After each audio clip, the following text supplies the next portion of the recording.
V lete, keď budete čakať na hrdinu, pozrite sa hore. Tuším, som sa práve pošmolil. V Šmolkové je každý deň party. Každý Šmolko má prácu. Ako Hundroš? Prácu nemám rád. Influencer? Prihlás sa na odber. Aj ja. Najkúlovejšia Šmolka v dedinke. Hej, nie je úžasné žiť na mieste, kde sa nemôže stať nič zlé? O nie, toto je zlé. Dobre ma počúvajte, všetci ste vo veľkom ohrození. Šmolkovo už nie je bezpečné. Tento rok, No tak, zachránime tatka. ak chcú zachrániť svoj svet, musia vstúpiť do toho nášho.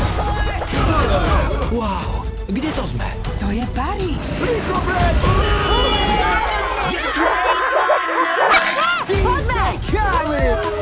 Som brat tatka Šmolka. A vy Šmolkovia viete o Šmolkoch šmolno. Ja ti vyšmolím takého Šmolka, že sa nestačíš čudovať. Nechaj si svoje šmolkoviny. Hej, šmolte už na to. Budú čeliť novým zloduchom, V tom všetko majú prsty zlí čarodejníci Gargamel a jeho brat Razamel.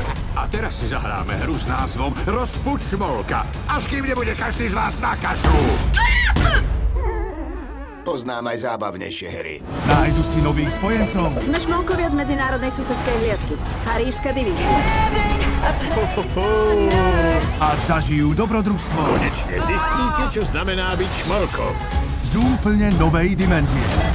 Čo sa to deje? Vydržte! To bolo absolútne desivé. Prehltla som žuvačku.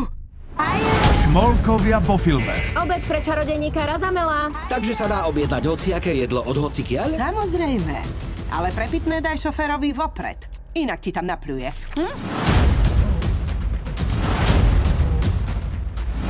Už čoskoro.